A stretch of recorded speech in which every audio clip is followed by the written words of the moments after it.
So hey guys what's up and welcome back to my YouTube channel. तो आज की इस वीडियो में हम करने जा रहे हैं एक्सरसाइज 3.3 से पहले के एग्जाम्पल नंबर 10, 11, 12 एंड 13। तो एक्सरसाइज 3.3 से पहले टोटल 8 एग्जाम्पल है। इस वीडियो में हम 4 एग्जाम्पल कवर कर रहे हैं और इससे नेक्स्ट वीडियो में मैं इससे आगे के 4 एग्जाम्पल आपको कवर करवा दूंगा। इसके अलावा एक्सरसाइज 3.3 के बेसिक्स पे मैंने कंप्लीटली सेपरेट वीडियो बना दी है, जिसका लिंक मैंने ऊपर सजेशन में दे दिया है। अब वहां जाके वो वीडियो भी चेकआउट कर सकते हो। वो वीडियो आपको ये सब एग्जाम्पल सॉल्व करने में भी हेल्प करेगी। स्टार्ट करते हैं एग्जाम्पल नंबर 10 से। 10 में दिया हुआ है prove that 3 sin π/6 sec π/3 minus 4 sin 5 π/6 cot π/4 is equals to 1। अगर आपको कभी भी कोई प्रूव करने के लिए क्वेश्चन आ जाए तो आप उसका एक साइड उठाया करो। ये जो इक्वल होता है, इक्वल से पहले वाली साइड को कहते हैं LHS यानी लेफ्ट हैंड साइड, और इस इक्वल के बाद वाली साइड को बोलते हैं RHS यानी राइट हैंड साइड। तो आपको एक साइड उठानी है और उसको दूसरे साइड के इक्वल हमें प्रूव कर देना है। स्टार्ट करते हैं इसका सॉल्यूशन। आप देखो, आपको साइन π/6 की वैल्यू पता है, साइन π/6 यानी 30 डिग्रीज, 30 डिग्री की वैल्यू पता है। आपको सेक 60 डिग्री की भी वैल्यू पता है। आपको साइन 5 π/6 की वैल्यू नहीं पता, लेकिन आपको कोट π/4 की वैल्यू पता है। तो सिर्फ एक ऐसी चीज क्या है जिसकी आपको वैल्यू नहीं पता, वो है साइन π/5 π/6। यहां मैं पहले आपको थोड़ा सा बेसिक करवाता हूं। आपको दो टाइप के एंगल दिए हो सकते हैं, एक तो इस टाइप का 5 π/6 और एक इस टाइप का 7 π/6। दोनों को ब्रेक डाउन कैसे करना है? पहले एंगल में जो न्यूमरेटर है वो डिनोमिनेटर से छोटा होगा, यानी जो 5 है वो 6 से छोटा है। और दूसरा टाइप है जिसके अंदर जो न्यूमरेटर है वो डिनोमिनेटर से बड़ा होगा, जैसे 7 π/6। तो अगर आपको इसको ब्रेक डाउन करना है तो आप इसको ब्रेक डाउन करोगे कुछ इस तरह, पाई माइनस π/6। ये मैंने कैसे लिखा? आप सबसे पहले लिखोगे पाई, फिर लिखोगे माइनस, फिर आप डिनोमिनेटर में से न्यूमरेटर माइनस करोगे। 6 - 5 कितना आया? 1। 1 को आप पाई से मल्टीप्लाई करो तो कितना आ गया? पाई। और डिवाइड में आप ये वाला जो डिनोमिनेटर है उसे एज इट इज लिख दोगे। ये था फर्स्ट टाइप। अब आप सेकंड टाइप भी देख लो। ये मैंने आपको पहले भी करवा दिया है। आप 7 को इस तरह ब्रैकेट में रखोगे, 6 को बाहर रखोगे, 6 1 जा 6, लास्ट में क्या बच जाएगा? 1। तो जो इस 1 है इसको आप इस तरह लिख दो, 1 + 1 डिवाइड बाय 6। जो लास्ट में बच गया वो 1 ये रहा, डिवाइड बाय 6। और अब इस पूरे को आप पाई से मल्टीप्लाई कर दो तो ये आ जाएगा पाई + π/6। तो ये मैंने आपको 5 π/6 का ब्रेकडाउन बता दिया और ये मैंने आपको 7 π/6 का ब्रेकडाउन बता दिया। 5 π/6 यानी अगर न्यूमरेटर छोटा है तो आप सीधा लिखोगे पाई माइनस, डिनोमिनेटर में से न्यूमरेटर माइनस करोगे, जितना आएगा। सपोज यहाँ पे 7 होता तो 7 - 5 यहाँ पे क्या आ जाता? 2 पाई। यहाँ पे 6 है तो 6 - 5 कितना आ गया? पाई। और डिनोमिनेटर में क्या आएगा? ये सेम 6। और अगर न्यूमरेटर बड़ा हो, यानी न्यूमरेटर डिनोमिनेटर से बड़ा हो, जैसे 7 π/6, तो आपको ये सिंपल मेथड करना है। ठीक है, इतना आप समझ गए होंगे। स्टार्ट करते हैं क्वेश्चन से। 3 sin π/6 की वैल्यू क्या है? रुको, एक स्टेप रह गया। सबसे पहले हम यहां लिखेंगे बाय LHS, यानी हमने कौन सी साइड को उठाया है? हमने लेफ्ट हैंड साइड को उठाया है। तो अब यहां पे साइन π/6 की वैल्यू क्या होगी? साइन π/6 की वैल्यू होती है 1/2। सेक π/3 की वैल्यू होती है 2 माइनस 4 साइन। इसको मैं कैसे ब्रेक डाउन करूंगा? पाई माइनस π/6 मल्टीप्लाई कोट π/4 की वैल्यू कितनी होती है? 1 इक्वल 1। मैंने क्यों नहीं लिखा? क्योंकि मैंने यहां पे क्या लिखा है? बाय LHS, यानी मैंने लेफ्ट हैंड साइड को उठाया है, इसे मैं राइट हैंड साइड के इक्वल प्रूव कर लूंगा। इस 2 से ये 2 कैंसिल आउट हो गया, यहां बच गया 3 माइनस 4 साइन π/6। अब देखो, साइन पाई माइनस π/6 को मैंने π/6 कैसे लिख दिया? इस पे भी थोड़ा सा बेसिक्स है जिसको आपको समझना चाहिए। चलो, जैसा कि मैंने आपको बताया था, क्या होता है? 4 क्वाड्रेंट होते हैं। ये होता है फर्स्ट क्वाड्रेंट, ये होता है सेकंड, ये होता है थर्ड, ये होता है 4। एक मैंने आपको ट्रिक बताई थी, ऑल साइन 10 कोस। समझ गए? यानी इस क्वाड्रेंट में सभी ट्रिग्नोमेट्रिक फंक्शन पॉजिटिव होते हैं। इसमें साइन और साइन का रेसिप्रोकल कोसेक पॉजिटिव होते हैं, इसके अंदर टेन और कोट पॉजिटिव होते हैं, इसके अंदर सेक कोस एंड सेक पॉजिटिव होते हैं। अब देखो यहां हमें प्रूव करना है साइन पाई माइनस एक्स। अब देखो एक चीज याद रखो, अगर किसी ट्रिग्नोमेट्रिक फंक्शन के साथ एन पाई आ जाता है यानी एन पाई माइनस एक्स आ जाता है तो ट्रिग्नोमेट्रिक फंक्शन कभी चेंज नहीं होता। क्या नहीं होता? चेंज नहीं होता, सिंपल लिखा जाता है। अब आप मेरे को ये बताओ पाई माइनस एक्स का क्या मतलब है, एंगल कौन से क्वाड्रेंट में? पाई का मतलब होता है 180, तो 180 वाली लाइन ये रही, देखो ये 0 है, ये 90 डिग्री है, ये 180 डिग्री है, तो पाई का मतलब क्या होता है 180 डिग्री। 180 में से x की वैल्यू हमें पता नहीं है, यानी हम कौन से क्वाड्रेंट में हैं? हम अभी सेकंड क्वाड्रेंट में। 180 माइनस एक्स यानी 180 में से कुछ माइनस कर दिया तो हम कौन से क्वाड्रेंट में आ गए? सेकंड। सेकंड क्वाड्रेंट में साइन क्या होता है? पॉजिटिव, तो हमने साइन से पहले क्या साइन लगा दिया? पॉजिटिव। यानी साइन पाई माइनस एक्स को मैं लिख सकता हूं प्लस का साइन एक्स। एक और एग्जांपल लेके मैं आपको थोड़ा अच्छी तरह एक्सप्लेन कर देता हूं। जैसे अब मुझे पता लगाना है sine pi by 2 minus x, इसका आंसर कोस एक्स होता है, आप सभी को पता है, मैंने एक फॉर्मूला में बताया था। ये कैसे होता है? देखो मैंने अगर बताया था यहां पे अगर आपको एन पाई मिल जाता है तो साइन का साइन ही रहता है, लेकिन अगर एन पाई के अलावा जैसे पाई बाय 2 मिल गया तो यहां पे ये जो साइन है ये किस में चेंज हो जाता है? कोस में चेंज हो जाता है। अब देखो sine pi by 2 minus x, pi by 2 minus x यानी फर्स्ट क्वाड्रेंट की बात हो रही है, पाई बाय 2 यानी 90 माइनस एक्स यानी 90 में से अगर आप थोड़ा सा माइनस कर दोगे तो कौन से क्वाड्रेंट में आ जाओगे आप? फर्स्ट क्वाड्रेंट में। और फर्स्ट क्वाड्रेंट में सभी क्या होते हैं? पॉजिटिव होते हैं। ठीक है, अब आप मेरे को ये बताओ 10 पाई प्लस एक्स की वैल्यू क्या होगी? यहां पे देखो क्या दिया हुआ है? एन पाई, पाई बाय 2 या कुछ तो नहीं दिया हुआ 3 पाई बाय 2, एन पाई दिया हुआ है, यानी 10 का क्या रहेगा? 10। अब हमें ये पता लगाना है पॉजिटिव आएगा या नेगेटिव। तो ये कौन से क्वाड्रेंट में है? पाई प्लस एक्स, पाई होता है ये वाला, ये लाइन, इस लाइन को बोलते हैं पाई लाइन यानी 180 डिग्री। पाई में अगर आप थोड़ा सा हिस्सा ऐड कर दोगे तो ये कौन से क्वाड्रेंट में आ जाएगा? थर्ड क्वाड्रेंट में। थर्ड क्वाड्रेंट में 10 क्या होता है? पॉजिटिव, तो यहां पे क्या आएगा? पॉजिटिव। समझ गए? यानी मैं साइन पाई माइनस एक्स को लिख सकता हूं साइन एक्स।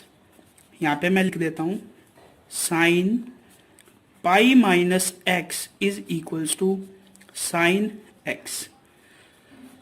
अगर आपको बेसिक नहीं समझ में आया तो उस पर मैं कंप्लीटली सेपरेट वीडियो बना दूंगा, लेकिन और जब तक आप ये याद रख सकते हो कि साइन पाई माइनस एक्स को हम साइन एक्स लिख सकते हैं। तो ये रहा पाई माइनस एक्स की वैल्यू थी पाई बाय 6, तो मैंने इसे लिख दिया साइन पाई बाय 6। आंसर कितना आया? 3 माइनस 4। साइन पाई बाय 6 की वैल्यू क्या होती है? 1/2। इस 2 से ये 4 कैंसिल होके आ जाएगा 2, 2 1 जा 2, यानी 3 माइनस 2। आंसर कितना आ गया? 1। ये 1 ही क्या था? Basically RHS। RHS यानी राइट हैंड साइड। तो हम लास्ट में क्या लिख देंगे? Hence proved. कोई भी क्वेश्चन अगर आपको प्रूव करना आ जाए तो लास्ट में आप ये लाइन जरूर लिखोगे, हैंस प्रूव, कि हाँ हमने प्रूव कर दिया।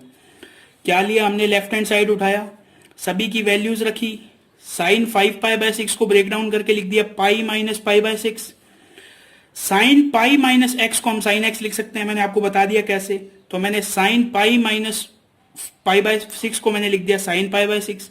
साइन पाई बाय 6 की वैल्यू मेरे को पता थी 1/2, कैलकुलेशन करी इज इक्वल्स टू 1 आ गया, और 1 ही हमें क्या करना था? प्रूव करना था। ये हो गया हमारा एग्जाम्पल नंबर 10। अब चलते हैं एग्जाम्पल 11 की तरफ। सो अब आप देखो एग्जाम्पल 11, बिल्कुल सिंपल एग्जाम्पल है। Find the value of sine 15। बिल्कुल सिंपल एग्जाम्पल है। यहां पे आप लिखो साइन 15 डिग्री। साइन 15 डिग्री को आपको दो ऐसे एंगल्स में तोड़ना है जिन दोनों की वैल्यूज आपको पता हो, यानी साइन 45 माइनस 30। साइन 45 डिग्री में से जब 30 डिग्री माइनस करेंगे तो 15 आ जाएगा, और मेरे को साइन 45 की भी वैल्यू पता है और साइन 30 की भी वैल्यू पता है। अब आपको एक फॉर्मूला पता है साइन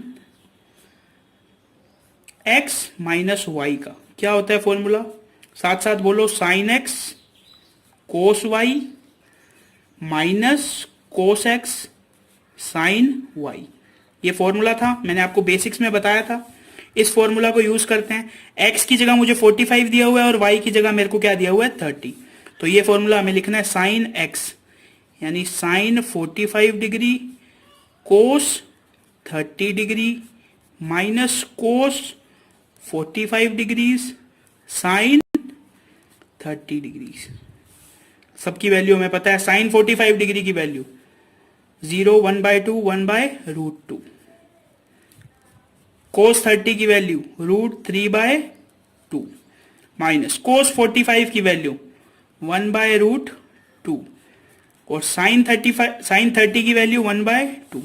सिंपल कैलकुलेशन है। इसका मल्टीप्लाई किया आ गया 2√2 और ऊपर आ गया √3 माइनस 1 1 जा 1 एंड 2 मल्टीप्लाई 2√, तो आ गया 2√2। अब इसका एलसीएम लेंगे 2√2, एलसीएम सेम आया तो ऊपर भी सेम आएगा √3 माइनस 1। समझ गए? अब देखो, अब यहां पे हम एक और स्टेप करेंगे जो आपने अभी तक नहीं पढ़ा। अब हम यहां करेंगे रैशनलाइजेशन। रैशनलाइजेशन करने का मतलब है कभी भी डिनोमिनेटर में कोई भी रूट्स वाला नंबर नहीं रहना चाहिए। अगर रूट वाला नंबर है तो आपको इसका रैशनलाइजेशन करना पड़ेगा। रैशनलाइजेशन कैसे करते हैं? जो नीचे रूट वाला नंबर है, नीचे रूट वाला नंबर क्या है √2, तो उस √2 का ऊपर और नीचे ऐसे मल्टीप्लाई कर दो। इसको बोलते हैं रैशनलाइजेशन। रैशनलाइजेशन करते क्यों है? क्योंकि डिनोमिनेटर में कभी एक रूट वाला नंबर नहीं रह सकता।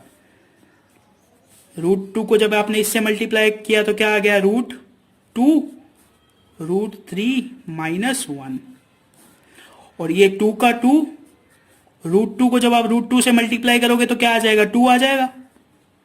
2 2 जा 4, यानी आंसर कितना आ गया √2 √3 माइनस 1 डिवाइड बाय 4। ये आ गई हमारी साइन 15 डिग्री की वैल्यू। यहां तक आप क्वेश्चन अच्छी तरह समझ गए होंगे। इसके आगे ये स्टेप समझ नहीं आया तो मैं आपको थोड़ा सा रिपीट कर देता हूं।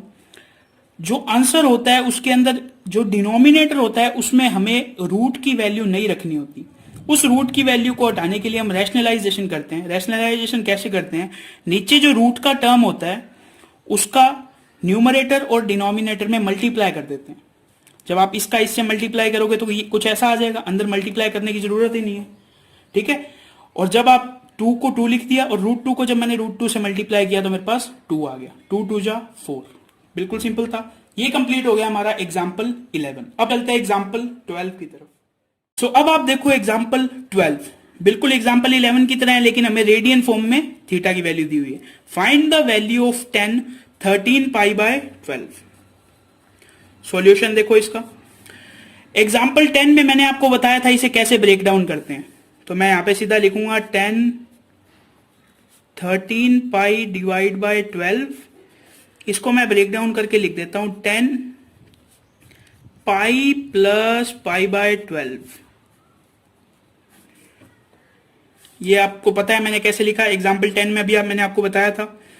अब देखो, अब यहां पे एक फॉर्मूला अप्लाई होगा 10 π plus x is equals to 10x होता है। ये भी मैंने आपको एग्जाम्पल 10 में प्रूव कर दिया कैसे होता है। यानी 10 π प्लस π/12 को मैं क्या लिख सकता हूं 10 π/12। समझ गए? इजी था। लेकिन 10 π/12 की वैल्यू भी मेरे को नहीं पता, तो मुझे इस π/12 को दो ऐसे पार्ट्स में तोड़ना होगा जिनकी वैल्यू मुझे पता हो। तो मैं इसे तोड़ता हूं 10 π/4 माइनस π/6 में। समझ गए? इसकी जो वैल्यू है वो बिल्कुल सेम आएगी। मैं आपको कैलकुलेशन करके दिखा देता हूं। देखो π/4 माइनस π/6, एलसीएम लोगे तो 6 4 जा 24। यहां पे कितना आ जाएगा 6 π माइनस 4 π। तो 6 π में से 4 π माइनस किया तो कितना आ गया 2 π डिवाइड बाय 24। 2 1 जा 2 एंड 12 2 जा 24। कितना आ गया π/12। यानी π/12 को मैं क्या लिख सकता हूं π/4 माइनस π/6। मैंने π/4 और 6 में क्यों लिखा? क्योंकि इन दोनों की वैल्यू मेरे को पता है। π/4 का मतलब होता है 45 डिग्रीज और π/6 का मतलब होता है 30 डिग्रीज। अब आप लोग मेरे को एक फॉर्मूला बताओ 10 x माइनस वाई का।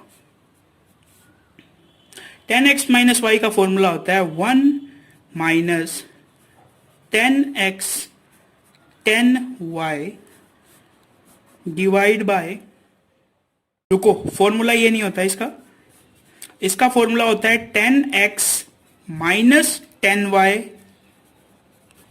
डिवाइड में 1 प्लस 10x 10y। ये किसका फॉर्मूला होता है? 10x माइनस वाई का। इस फॉर्मूला को अप्लाई करते हैं। यहां पे x की वैल्यू है पाई बाय 4 एंड y की वैल्यू है पाई बाय 6।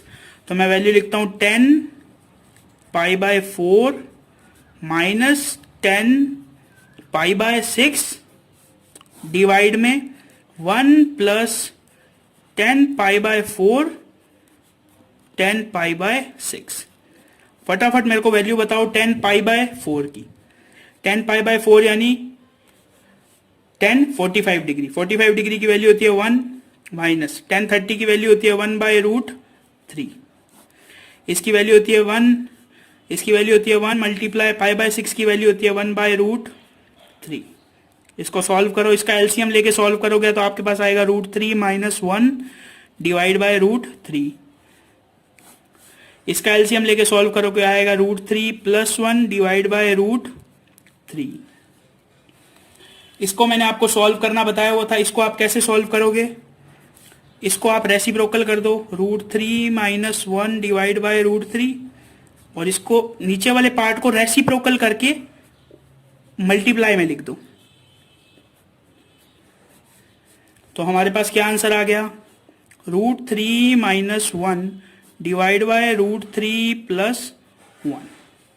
अब देखो यहां पे सेम प्रॉब्लम हमारे पास फिर से आ गई कि हमें डिनोमिनेटर में रूट को नहीं रख सकते। तो अगर आपके पास डिनोमिनेटर में ऐसे प्लस या माइनस में दो टर्म हो तो उसका रैशनलाइजेशन कैसे करते हैं वो सीख लो। आप सेम इसे रूट 3 माइनस 1 यानी साइन चेंज करके न्यूमरेटर और डिनोमिनेटर में इसका मल्टीप्लाई कर दो। डिनोमिनेटर उठाओ, उसका साइन चेंज करो, यानी प्लस है तो माइनस कर दो और उसे ऊपर नीचे मल्टीप्लाई कर दो। अब यहां पे देखो ये दोनों बिल्कुल सेम है, तो मैं इसे कुछ इस तरह लिख सकता हूं, रूट 3 माइनस 1 का स्क्वायर। ये दोनों बिल्कुल सेम है। देखो यहां पे रफ वर्क में देख लो, अगर कहीं पे 2 मल्टीप्लाई 2 लिखा हुआ है तो मैं उसे 2 का स्क्वायर लिख सकता हूं। अब आप मेरे को ये बताओ a माइनस बी के होल स्क्वायर का फॉर्मूला क्या होता है? a square minus 2ab plus B square. इसी तरह मेरे को एक और बात बताओ, a प्लस बी और a माइनस बी का क्या फॉर्मूला होता है? a square minus B square. तो ये देखो ये क्या दिया हुआ है? a प्लस बी, और ये क्या दिया हुआ है? a minus B. तो मैं क्या लिख सकता हूं इसे? a square minus B square. तो a का स्क्वायर करता हूं मैं रूट 3 का स्क्वायर माइनस b का स्क्वायर यानी 1 का स्क्वायर। ठीक है, समझ गए? अब देखो a माइनस बी का होल स्क्वायर, इसका फॉर्मूला क्या होता है? a स्क्वायर यानी 3 का रूट 3 का स्क्वायर होता है 3 माइनस 2ab, माइनस 2 a की वैल्यू है रूट 3 और b की वैल्यू 1 है तो 1 से मल्टीप्लाई करके यही आ जाएगा, प्लस b स्क्वायर डिवाइड में रूट 3 का स्क्वायर कितना होता है? 3 और 1 का स्क्वायर होता है 1। यहां तक समझ में आ गया आपको? आगे देखो 3 प्लस 1 कितना होता है? 4। तो ऊपर आ गया 4 माइनस 2 रूट 3 डिवाइड में 3 माइनस 1 कितना आ गया? 2। अब आप देखो ऊपर से क्या मैं 2 कॉमन ले सकता हूं? 2 मैंने कॉमन लिया तो मेरे पास आ गया 2 माइनस रूट 3 डिवाइड बाय 2। इस पूरे में से अगर मेरे को 2 कॉमन लेना पड़े तो यहां से मैंने 2 कॉमन लिया तो मेरे पास 2 बच गया, और यहां से मैंने 2 कॉमन लिया तो मेरे पास क्या बच गया? रूट 3। इस 2 से ये 2 कैंसिल आउट, तो हमारे पास लास्ट में फाइनल आंसर क्या आ जाएगा? 2 माइनस रूट 3। ये आ जाएगा इसका आंसर। इसी के साथ ये कंप्लीट होता है हमारा एग्जाम्पल 12। अब हम चलते हैं एग्जाम्पल 13 पे। देखो एग्जाम्पल 13 आज की वीडियो का इजीएस्ट एग्जाम्पल। कैसे? क्या दिया हुआ है? Prove that this is equals to this. क्या करेंगे? बाय LHS, यानी एक साइड को उठाएंगे और उसे दूसरी साइड के इक्वल कर देंगे। मैंने कौन सी साइड उठाई? ये वाली। Sine x plus Y divide by sine x minus Y. अब आपको दोनों फॉर्मूला पता है। साइन x प्लस वाई का फॉर्मूला क्या होता है?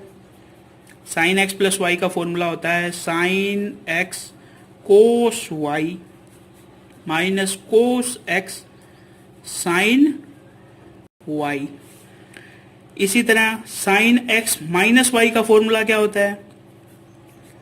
बिल्कुल सेम होता है साइन x कोस वाई, रुको यहां पे प्लस आएगा यहां पे माइनस आएगा, minus cos x sine Y.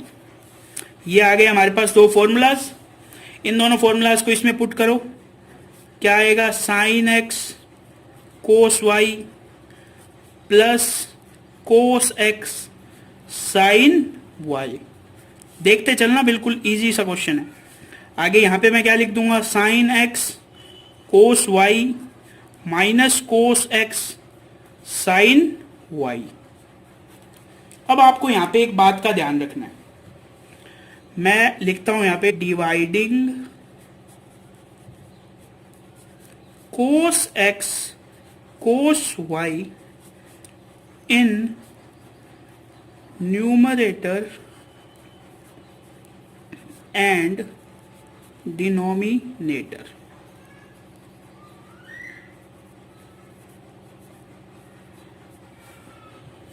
मैं कोस x कोस y का मेरे को क्या करना है? न्यूमरेटर और डिनोमिनेटर दोनों में क्या देना है? डिवाइड देना है। डिवाइड किस तरह दूंगा मैं लिखूंगा साइन x कोस y और इसके मैं किसका डिवाइड दूंगा? कोस x कोस y का। प्लस लगाऊंगा, फिर मैं ये लिखूंगा कोस x साइन y, ये मैंने एज इट इज लिख दिया। और नीचे मैं डिवाइड किसका दे दूंगा? कोस x कोस y का। ये आ गया मेरा मेन अपॉन, फिर मैं यहां लिखूंगा साइन x कोस y और इसमें मेरे को डिवाइड किसका देना है? कोस x कोस y का। बीच में माइनस का साइन, कोस x साइन y। डिवाइड किसका दे दूं मैं? कोस x कोस y का। मैंने न्यूमरेटर और डिनोमिनेटर दोनों में किसका डिवाइड दे दिया? कोस x कोस y कोस x कोस y का। देखो इस कोस y से कोस y कैंसिल, इस कोस x से कोस x कैंसिल, इस कोस x नहीं ये कैंसिल नहीं होगा, इस कोस y से कोस y कैंसिल और इस कोस x से ये कोस x कैंसिल होगा। अब आपको ध्यान से देखना है बच क्या गया। यहां पे बच गया sine by cos. Sine by cos को क्या लिख सकते हैं? 10। Sine x by cos x बचा है तो हम इसे लिखेंगे 10x प्लस इसे मैं क्या लिख सकता हूं? 10y। Sine y by cos y को मैं 10y लिखूंगा। डिवाइड, यहां मेरे पास बचा sine x by cos x, ये कैंसिल आउट हुआ था, ये मैंने गलती से पेन चला दिया। Sine x by cos x क्या होगा? 10x minus sine y by cos y क्या होगा? 10y। अब आपने नोटिस करा हो तो यही क्या है? RHS है। लास्ट में हम क्या लिख देंगे? हेंस प्रूव्ड, यानी हमने प्रूव कर दिया। इति सिद्धम। बिल्कुल सिंपल सा क्वेश्चन था, कुछ नहीं करना। Sine x sine y, sine x plus Y x minus Y का फॉर्मूला लगाया। बस आपको ये टर्म याद रखनी है कि हमने कोस x और कोस y का डिवाइड दिया था। डिवाइड दिया, जो कैंसिल आउट हो रहा है उन्हें कैंसिल आउट कर दिया। जो बचा, जैसे साइन बाय कोस को हमने क्या लिख दिया? 10। एंगल x है तो x लिख दिया, y है तो y लिख दिया। इसी के साथ ये कंप्लीट होता है हमारा एग्जाम्पल 13। इसे नेक्स्ट वीडियो में हम करेंगे आगे के 4 एग्जाम्पल, वो भी एक्सरसाइज 3.3 से पहले की हैं। अगर आपको ये वीडियो थोड़ी भी हेल्पफुल लगी और आपको ये वीडियो पसंद आई हो तो इस वीडियो को एक लाइक जरूर कर देना। और अगर आपका कोई भी डाउट हो और इस वीडियो के प्रति आपका कोई भी फीडबैक हो तो उसे कमेंट करके मुझे जरूर बताना, मैं हर कमेंट का रिप्लाई जरूर करता हूं। तो बस आज की वीडियो में इतना ही, मिलते हैं नेक्स्ट वीडियो में, तब तक के लिए थैंक्स फॉर वॉचिंग।